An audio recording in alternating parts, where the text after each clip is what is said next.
시간이 되었으므로 2022년도 3월 31일 목요일 아침 예배를 시작하겠습니다. 드디어 3월 마지막 날입니다. 다 같이 주의 기도로 예배를 시작합니다. 하늘에 계신 우리 아버지, 이름이 거룩히 귀여김을 받으시오며 나라의 마옵시며 뜻이 하늘에서 이루어진 것 같이 땅에서도 이루어지이다. 오늘날 우리에게 일용할 양식을 주시옵고 우리가 우리에게 죄진 자를 사하여 준 것 같이 우리의 죄를 사하여 주시옵고 우리를 시험에 들게 하지 마시옵고 다만 악에서 구하옵소서. 나라와 권세와 영광이 아버지께 영원히 있사옵나이다. 아멘. 사랑과 은혜와 풍성하신 하나님 아버지, 하나님의 크신 사랑을 진심으로 감사드립니다. 어제 수요 예배를 마치고 다시 하룻밤을 지샌 후에 잠을 잔 후에 목요일 아침을 맞이하게 되었습니다. 하나님, 예배로 하루를 열었는데 이 예배가 연중 행사가 되지 않도록 하시고 공기만 흐리는 그런 시간이 되지 않도록 성령 하나님께서 이 시간 강권적으로 역사하여 주시기를 소원합니다.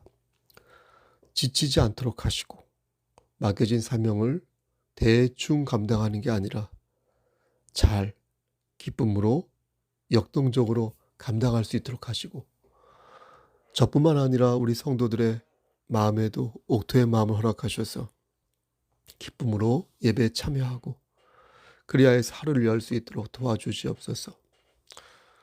혹시나 정성으로 예배를 준비하지 못할까 걱정이오니 하나님께서 함께 하시사 매너리즘에 빠지지 아니하도록 하시고 성령 하나님께서 이 시간 강권적으로 역사하시사 바르게 예배를 신령과 진정으로 드릴 수 있도록 우리의 심령을 주관하여 주시옵소서. 모든 말씀 예수 그리스도 이름 받들어 감사하며 기도드렸사옵나이다. 아멘. 하나님 말씀은 요나 3장 1절에서 5절 말씀입니다.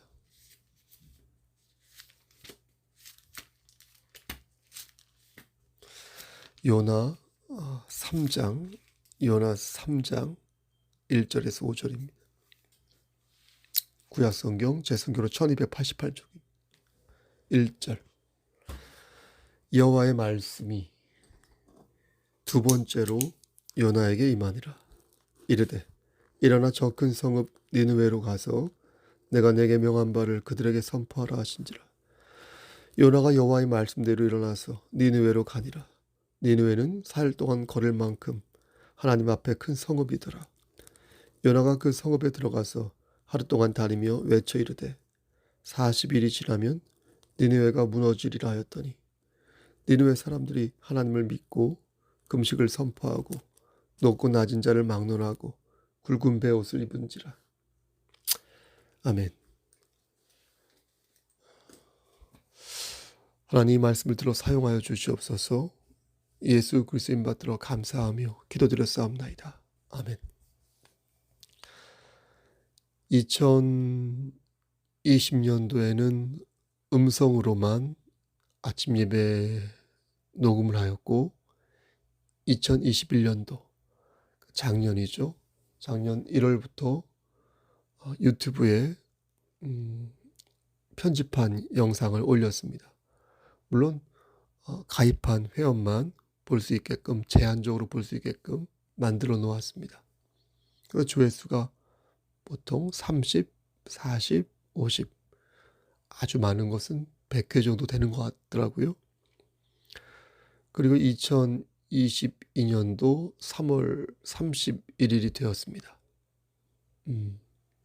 지금까지 올린 영상 개수가 일주일에 6개씩 7개 올리니까 365개가 넘었습니다. 개수가 중요한 게 아니라 또 제가 뭘 자랑을 하려고 하는 게 아니라 그 과정 속에서 하나님께서 역사하시사 많은 것을 깨닫게 하시고 또 연단케 하셨습니다. 저 개인적으로 생각할 때요. 여러분은 어떠신지 모르겠습니다. 근데 한편으로 제가 또 소진되고 있다는 느낌도 받습니다. 소진되고 있다는 느낌을 받는 이유는 두 가지인데, 하나는 여러분들을 꽤 귀찮게 하는 것이 아닌지, 말씀이 말씀 중심의 말씀을 전하고자 노력은 하지만 그렇게 쉽게 들을 수 있는 그런 성질의 말씀이 아니기에 여러분들을 피곤하게 하는 것은 아닌지라는 생각을 할 때 소진이 되고, 또 하나는 물리적으로 소진이 되는 게 사실입니다. 제가 예배 준비만 하는 것이 아니라 저도 여러분들처럼 똑같이 24시간을 쪼개서 사는 사람이기에 말씀을 듣는 것도 힘드실 수 있겠지만, 말씀을 준비하고 말씀을 전하는 입장에서 아무래도 많은 에너지가 소모됩니다. 이런 면에서 책임감 있게 감당하고는 있지만, 또 기쁘지만 육체적으로 제가 소진되고 있다는 것을 요즘 들어서 절실히 느끼고 있습니다. 어떻게 해야 할까 기도 중에 있습니다. 하나님께서 지혜를 주실 것이라 믿습니다. 그럼 말씀을 시작하겠습니다. 성경에 종종 나오는 아수르라는 나라가 있습니다. 지금으로부터 약 5,000년 전에 메소포타미아 북부 지역에서 번성하였던 고대 국가입니다. 이 나라가 쭉 발전하다가 북이스라엘을 위협하는데, 그때가 기원전 800년 정도 될 때였습니다. 그러니까 지금으로부터 약 2800년 전에 아수르가 북이스라엘을 위협하고 있었을 때, 그때 상황이, 그 시대 상황이 오늘 말씀인 요나서의 상황인 것입니다. 그때 요나서가 기록된 것입니다. 요나 선지자는 당연히 북이스라엘을 위협하는 아수르를 여러분 싫어했겠죠? 하나님께서 아수르를 처단하시기를 내내 바랐을 것입니다. 아수르가 아시리아입니다. 당시 아수르의 수도가 니느웨였는데, 하나님께서 요나에게 이르시기를 저들에게 여호와 하나님의 진노를 전할 것을 명령하십니다. 하지만 요나는 저들이 멸망하기를 원했으므로 하나님의 낯을 피하여 욥바로 도망을 쳤고요. 하나님께서는 여러 우여곡절을 통해 요나를 다시 니느웨 앞에 서게 하셨습니다. 아수르는 참으로 거칠고 잔인한 민족이었습니다. 전쟁을 벌이고 나면요, 사람의 머리 가죽을 이렇게 뜯어가지고 전시했다고 합니다. 그만큼 그들은 매우 흉악했고 또 하나님을 믿지 않은 이방 민족이었습니다. 그런데 그들에게 가서 복음을 증거하라고 하니까 요나는 정말이지 하나님의 뜻을 이해할 수 없었던 것입니다. 마치 북한 그 김정은과 그의 수뇌부를 보면서 우리가 남쪽에서 이를 갈지 않습니까? 요나 역시 니느웨를 치지 아니하시고 자꾸만 기회를 주시는 하나님이 못마땅했던 것입니다. 2절 말씀을 보면 우리가 주목해서 봐야 할 문장이 있는데요. 바로 내가 내게 명한 바를 그들에게 선포하라. 그렇죠? 내가 내게 명한 바를 그들에게 선포하라 하신지라, 이 말씀입니다. 하나님께서는 요나의 선포 행위를 강조하기보다 하나님께서 명하신 그 내용을 강조하고 있습니다. 이게 무슨 의미냐면, 하나님께서는 내가 너에게 전한 말을 그대로 전하라고 말씀하고 있다는 겁니다. 그러니까 거기에 뭘 추가하거나 윤색 꾸밀 것도 없이 철저하게 내가 너에게 말한 그 말만을 저들에게 전하라, 이렇게 명령하신 것입니다. 사역자들이 말씀을 전할 때, 저도 마찬가지인데요, 자신의 어떤 그 컨디션 혹은 감정에 따라 말씀이 윤색될 때가 있습니다. 사역자의 마음이 들떠 있으면 말씀도 그에 따라 움직입니다. 사역자의 마음이 가라앉아 있으면 말씀도 그에 따라 가라앉습니다. 저는 일정 부분 이것은 불가피한 면이 있다고 생각합니다. 여러분, 어떻게 매번 한결같을 수 있겠습니까? 기계가 아닌 이상. 그렇죠? 그러다 보니까 원고를 다시 이렇게 보지 않습니까? 저 같은 경우는 지우고 싶은 내용이 너무나 많은 거예요. 왜 이렇게 쓸데없는 얘기를 많이 했나? 원고를 다시 읽어보면 지울 것이 너무나 많은 것입니다. 그래서 사역자는 중심을 가지고 말씀을 전해야 하는 것입니다. 그렇지 않으면 원고를 다 지워야 하니까. 원고를 다 지워야 할 어떤 불상사가 일어날 확률이 높으니까요. 그러니까 중심이 있으면 어떻습니까? 최대한 첨삭이 그나마 가능한 것입니다. 그래서 교역자 옆에는 그를 도울 수 있는 성도의 눈과 귀가 있어야 합니다.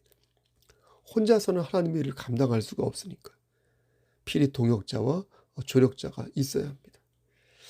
2절 말씀을 보면 요나의 심정에 따라 하나님의 말씀이 춤을 추는 게 아니라 하나님의 말씀 중심의 말씀을 그대로 전하는 것에 충실할 것임을 하나님께서 명령하십니다. 요나가 외친 내용은 이러했습니다. 4절 말씀에 40일이 지나면 니느웨가 어떻게 된다고요? 여러분 어떻게 된다고요? 듣고 계신 거죠? 니느웨가 무너지리라. 성경에 나오지 않지만 우린 대충 요나의 그때 표정과 행동을 머릿속에 그릴 수 있습니다. 그는 크게 외치기는 하였어도 역동적으로 선포했을 것 같지는 않습니다. 4장 말씀을 보면 요나가 하나님의 심판을 거두신 것을 매우 싫어하고 심지어 성을 내기까지 한 것으로 보아, 그렇죠? 요나는 사람들에게 경고성 발언을 할 때도 그렇게 열심히 하지 않았을 것입니다. 응? 그 사람들 별로 안 좋아하니까. 그것도 하루 동안 다니면서 외쳤다고 그러지 않습니까? 하루. 그렇죠? 하나님께서는 요나에게 당신의 경고를 선포하라고 말씀하셨지 하루만 가서 선포하라고 말씀하지는 않으셨거든요. 근데 하루 동안 다니며 외쳤다고 하니까 이거야말로 성의 없이 말씀을 전한 것으로 보이는 단적인 증거라 하겠습니다. 여러분 그렇지 않습니까? 하루 전한 거예요. 하루. 신학자들은 말하기를 니느웨 성이 꽤 큰데 하루 동안 선포를 했다고 하면 전체 성읍의 30% 정도밖에 돌지 않은 거라고 합니다. 돌지 않은 그 정도 거리밖에 가지 않았다. 이렇게 되면 요나의 선포를 직접 들은 사람은 아마도 그리 많지 않았을 것이니 분명 요나의 사역은 성의가 없었던 것이 맞는 것 같습니다. 그렇게 봐도 무방할 것 같습니다. 근데 놀라운 것은 다음이었습니다. 요나가 하나님의 말씀을 선포하자 그 말씀을 듣고 니느웨 사람들이 어떻게 했습니까? 회개했다는 것입니다. 말로만 회개한 게 아니라 5절 말씀 보니까 금식을 선포하고 모든 사람이 굵은 배, 옷을 입고 회개하였습니다. 이것은 사사기 20장에 나오는 말씀과 비슷합니다. 이스라엘이 기브아 족속 베냐민 지파와 전쟁을 벌이는 과정에서 충분히 회개하지 않고 간구함으로써 전쟁에 지게 되거든요. 다소 이해가 안 가는 것은 어떻게 이렇게 악독한 민족이 한 번의 회심에 이르게 되었는지 이해가 안 가는 것입니다. 여러분 이것이 바로 오늘 말씀의 핵심이 되겠습니다. 어떻게 악독한 민족이 회심할 수 있었을까? 누군가를 설득한다는 것은 여러분 참으로 힘든 일인데 그것도 집단을 설득하였으니 여러분 얼마나 놀라운 일이겠습니까? 우리는 그리스도인으로서 복음을 전해야 하는 사명이 있습니다. 그런데 이게 두 가지 측면에서 상당히 힘이 듭니다. 하나는 복음을 전하려면 그 사람과의 관계를 재조정해야 되겠죠? 그러니까 너무 힘든 거예요. 또 하나는 복음을 전하고 난 뒤에 나의 행동을 재조정해야 되겠죠. 다시 말해서 복음을 전한다는 것은 복음을 받은 내 모습을 보여주는 것이기에 한 번 전하고 하루 동안 있다가 빠이빠이 하고 갈 것 같으면 오히려 편한데요. 계속 그 자리에 머물러서 살 거라면 정말로 책임져야 할 것들이 많이 있지 않겠습니까? 저는 그런 면에서 한 곳에서 오랫동안 목회를 하는 것을 여러분들이 혹여나 가볍게 생각하지 않았으면 좋겠습니다. 여러 군데를 다니며 목회를 하고 교회를 부흥시키는 것도 훌륭한 일이죠. 맞습니다. 훌륭한 목사님이십니다. 하지만 여러분 한 자리에서 평생을 목회하며 소소하지만 꾸준하게 복음을 전하는 목사님들, 그분들을 우리는 소홀히 생각해서는 아니 될 것입니다. 저는 개인적으로 그런 분들을 더 훌륭하게 생각합니다. 복음을 전하는 것은 진리를 수호하며 사는 것입니다. 하나님을 업신여기고 우상을 숭배하면서 복음을 전할 수는 없습니다. 복음을 전한다는 것은 이미 그가 영적으로 준비된 삶을 살고 있다는 것이고요. 정말로 많은 부분에서 결단하고 노력하는 모습을 보이는 것입니다. 베드로가 예수님을 부인하였을 때 여러분, 그런 복음을 전했습니까? 그런 복음을 전하지 않았습니다. 여러분, 가룟 유다가 예수님을 배신했을 때 그 사람이 복음을 전했습니까? 복음을 전하지 않았습니다. 하나님을 능욕하고 예수 그리스도의 은혜를 폄훼하는 자들은요, 복음을 전하지 않습니다. 그리스도를 주라 시인하지 않고요, 진리를 파는 자는 복음을 전할 일이 없다고 생각합니다. 피곤하다고요? 바쁘다고요? 그래서 복음을 전하지 않는다고요? 정말 그가 그렇게 바쁘고 피곤한지는 하나님만이 아시겠죠?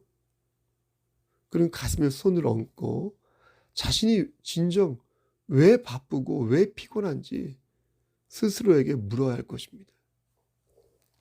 여러분, 우리는 그리스도인입니다. 그리스도인이 그리스도를 전하지 않는데 어찌 그를 그리스도인이라고 여길 수 있을까요? 하나님께서 여기실까요? 그리스도인이 진리를 수호하지 않고 자꾸만 해야 할 일을 하지 않는데 어찌 그가 잘 되기를 바랄 수 있을까요?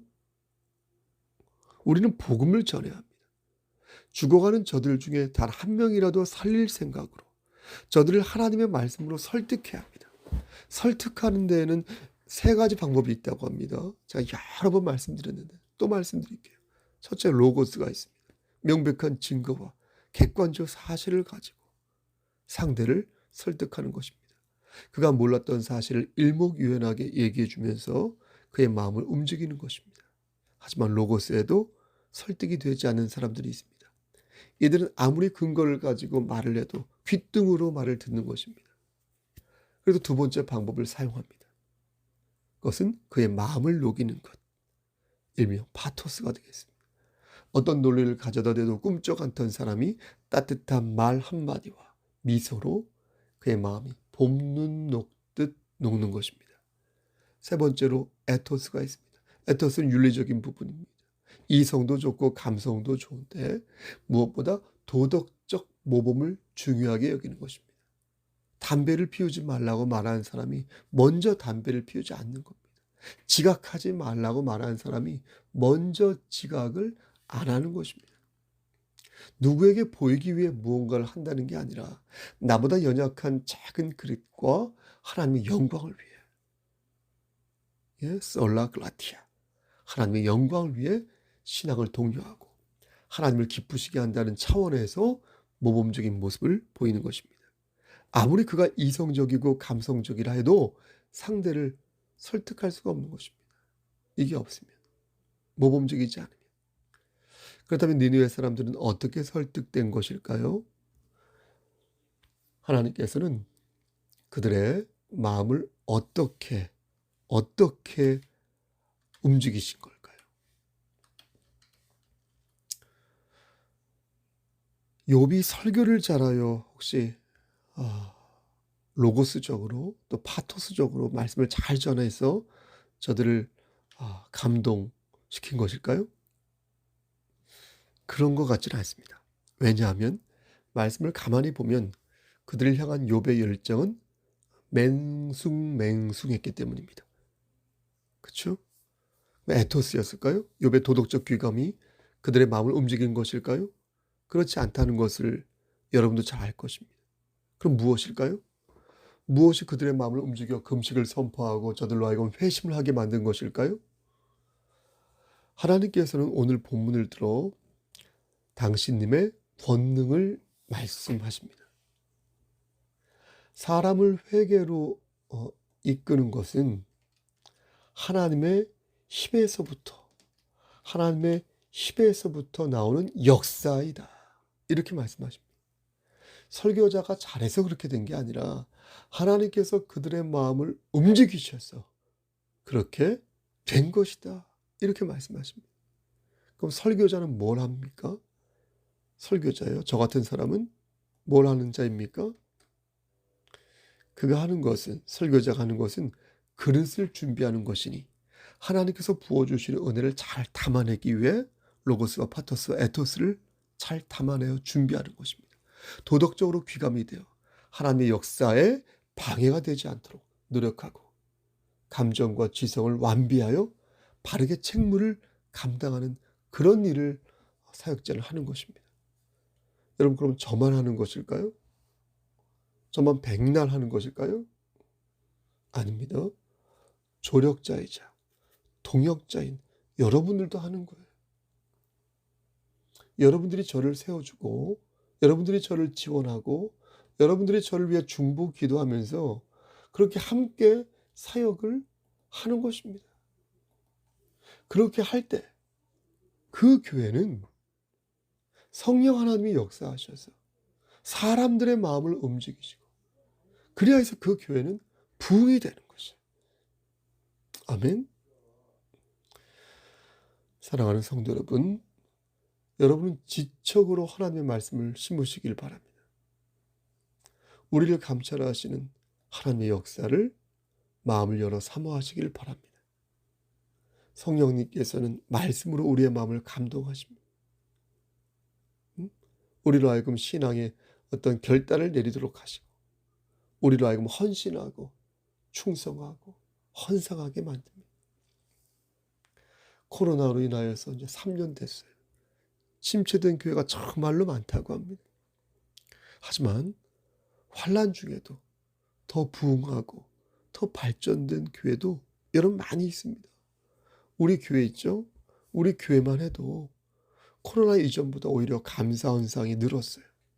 놀랍지 않습니까?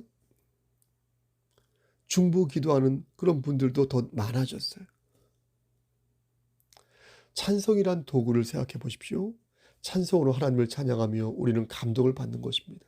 우리의 감성이 바뀌는 것을 경험하는 것입니다. 여러분, 말씀을 생각해 보십시오. 말씀으로 하나님의 뜻을 묵상할 때 우리의 지성이 바뀌는 것입니다. 여러분, 기도를 생각해 보십시오. 기도로 하나님께 간청할 때 우리의 삶의 스타일이 달라지는 것입니다.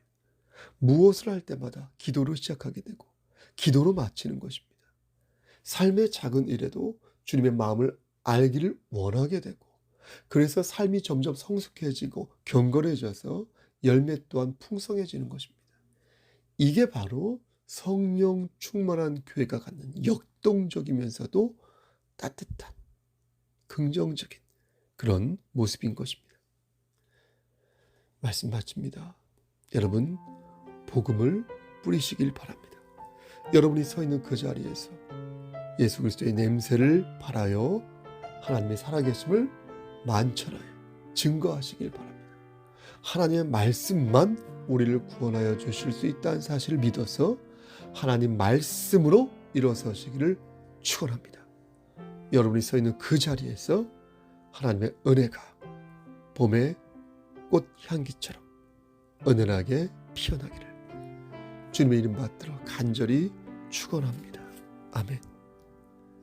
이제는 우리를 죄에서 구속하여 주신 우리 구주 예수 그리스도의 은혜와 아버지 하나님의 만극하신 그 사랑하시고 성령 하나님의 교통하시고 인도하시는 모든 역사하심이 우리가 서 있는 그 자리에서 오늘도 아름답고 역동적으로 복음을 뿌리기를 소원하는 여기 모인 성도와 그들의 가족, 이 제단과 이 나라 위에 하나님의 사랑하심이 세세토록 함께 계실지어다.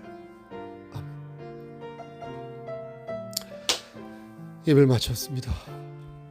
여러분, 오늘이 3월 마지막 날입니다. 4월 완연한 봄이 될 것입니다. 여러분, 건강 그래도 유의하시고요. 주일 성수하시고요. 아침 예배가 생활화되게 하시고요. 그리고 기도 제목이 있으면 말씀해 주시고요. 그리고 코로나로 인하여서 힘들어하는 여러 지체들이 있는 것을 알고 있습니다. 힘내시고요. 혹시 제가 걸리면 조치를 취하고 예배를 준비하도록 하겠습니다. 여러분, 오늘 하루도 승리하십시오. 우리 노현숙 집사님도 승리하십시오. 샬롬 라카.